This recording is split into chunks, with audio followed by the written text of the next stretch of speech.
Hi, this is Denise Matthew, and welcome to episode 52 of the Mandala of Life, 365 Days to Self-Discovery. Today we're continuing with individual energy and moving to a different type of individual energy. Where last week our focus was on the G center or the identity center and the only creative channel of the individual circuit, now we're moving to the Ajna and a place where we can find awareness. The Gate 43 talks about mutative ideas and breakthroughs that come in the moment that can in some way change humanity and bring us one step further forward into the future. But with all energy that is mutative and unusual, it takes a lot of time, effort, and resilience to get your message across so that people will not only listen to what you have to say, but very well may try to make them real in the world. And if that happens, the magic of mutation can be released into the collective.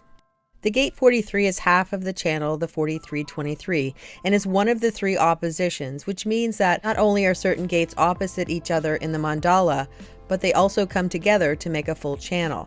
The other oppositions are the 2034 and also the 4037. By their nature, that means that these particular channels are more common in the body graph, because as soon as we have the Earth or the Sun transiting either the 43 or the 23, we have the opposite or the harmonic gate being transited at the same time.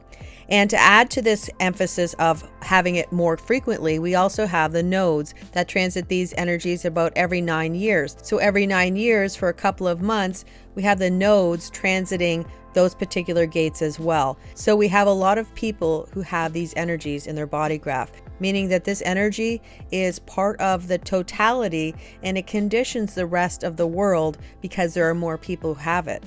It's also very important because it's mutative energy, and it's energy that is here to change the collective in some way, and that we are going to evolve or move in a new direction because of this energy. But we always have to keep in mind that this is an Ajna gate that connects to the throat. There is no power or motor connected to this energy, so it's always going to be projected energy, or it needs to be called out of us. And when it is, that's when magic can really happen, because that's when this energy can mutate those who are able to listen to the message that they have to deliver. This is impactful, insightful, inspirational energy that can see the future and also guide us in that direction.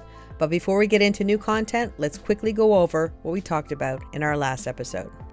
In our last episode, we talked about the Gate 1 and how it's where we carry the story of our soul. This is half of the only individual creative channel, the 1-8, that talks about the idea of expressing ourselves through whatever medium we decide to in a way that we are contributing to the collective. This is also called the energy of the creative role model. The Gate 1 is also called a role gate, which means that it talks to the idea about how each profile line might best express your creativity and also your individuality.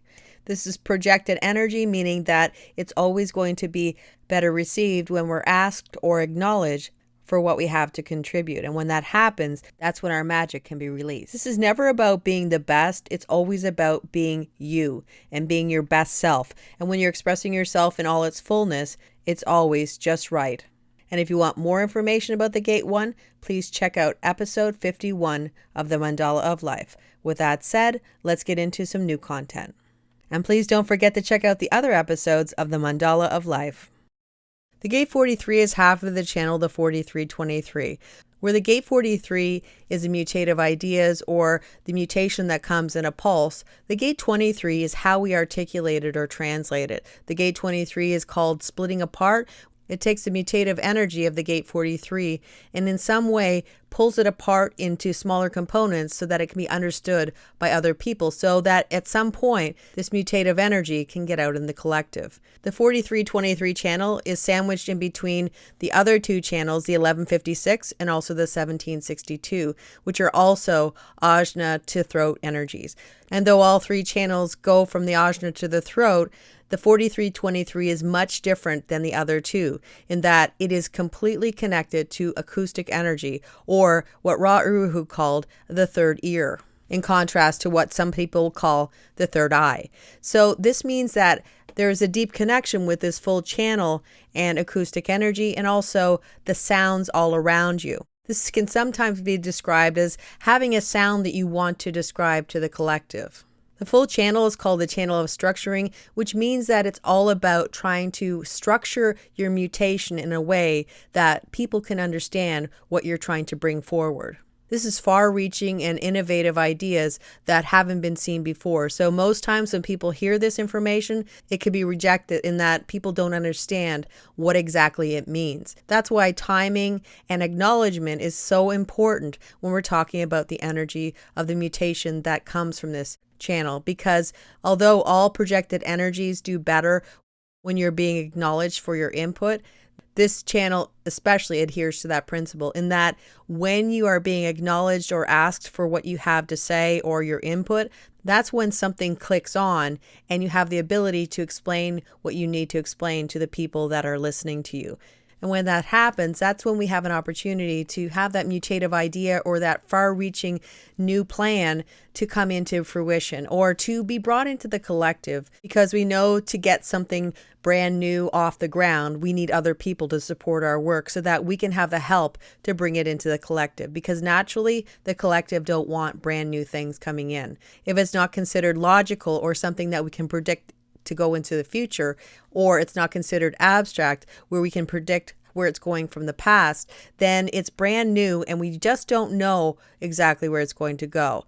So for that reason, when you have all the right ingredients and the right timing, that's when those mutative ideas that you have swimming around in your mind finally have an opportunity to come to life in the real world. And one more thing that Ra Uru said about this energy is that from a learning perspective, when you have this whole channel, especially with just the Gate 43, getting a foundation of all the information that you're trying to learn going forward is extremely important. A lot of times with this energy, there's a potential to try and jump ahead and get into more advanced things before you actually have a foundation for something that you're trying to access or something that you're trying to learn.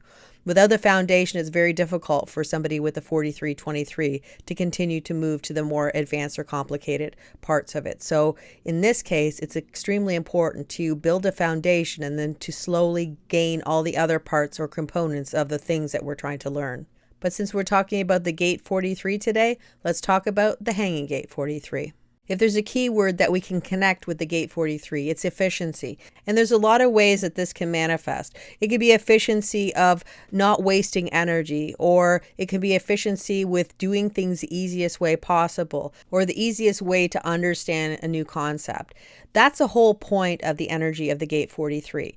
And since we know that all individual energy has some level of melancholy, there's melancholy within this energy as well. Now, when we talk about the melancholy of the Gate 43, we're talking about this idea of wasting energy or in some way not being efficient. And that's when the melancholy can set in, because we want things to be easy and efficient, and we don't want to waste our time and effort on something that doesn't actually go forward or work the way it should. And if things are always wasting time and energy, that's when we can get melancholic or not feel very good because it's not in some way efficient. The other part of this is that when we're trying to tell people about the things that we want to bring into the future or these really innovative plans that we have, then if people aren't understanding what we're trying to say, that's another way that we can become frustrated and also in some way melancholic. The key with melancholy is always to have some creative expression, whatever that is for you, and to direct the energy in an outward way as opposed to internalizing it. When you do, you allow the energy to flow as it should, and eventually it will change, because we never have one particular mood that stays forever. It's only when we focus on what is wrong with us, or we think that things are not exactly right because we feel a certain way, that this energy can potentially get stuck and not move. And especially with individual energy, music or anything auditory can truly help with the melancholy that comes from individual energy. And because this is an awareness gate, there can also be a potential for fear.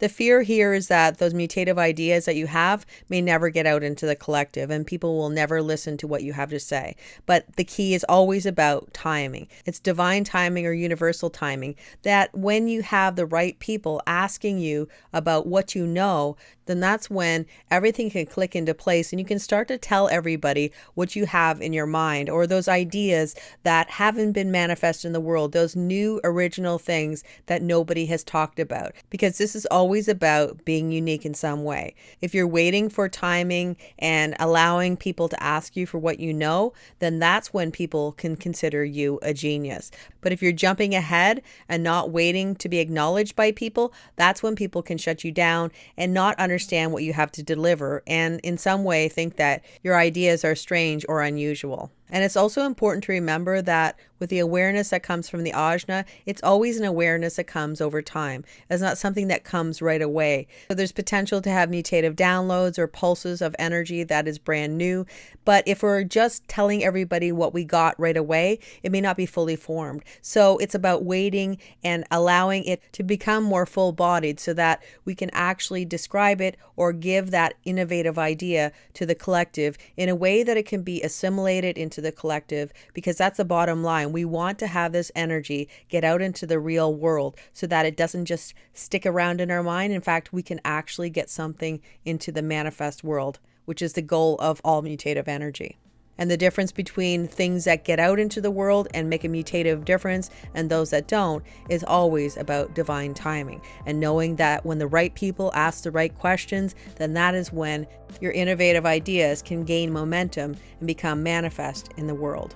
And if we remember that this is acoustic energy, as all individual energy is, and it's not like the energy of logic or abstract energy that is all about seeing, it makes sense that the human design system that was downloaded by Ra Uru, who had the whole full channel, the 4323, and conscious in his design, described the whole human design system as being given to him by the voice. So it really does put a perspective on this auditory component of the energy of the gate 43 and also the channel 4323.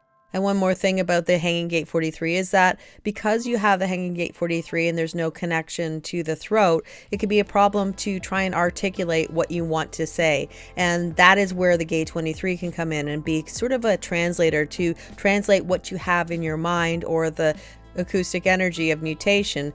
When the gate 23 is not present, that's when it's difficult to articulate. But we have electromagnetics with other people, and we also have transits of the planets. So at some point, we always get the gate 23, and there's always potential for us to be able to deliver that mutative message to the collective. And as with all individual energy, when mutation is involved, it's all about having patience and understanding that it will happen in divine timing. And when it does, your innovative and inspirational mutation can be released into the world. And when we've learned about divine timing and the unique contribution that we can give when we have inspirational and innovative breakthroughs and insights into the future, then the mandala of life turns again, and we move into the energy of possession in great measure. This is the gate of power skills, half of the channel of the beat, a design of being a keeper of keys. Well, that's all for now, and I'll be back soon with episode 53, the gate 14, the gate of possession in great measure. Until then, take care, and I'll see you again soon.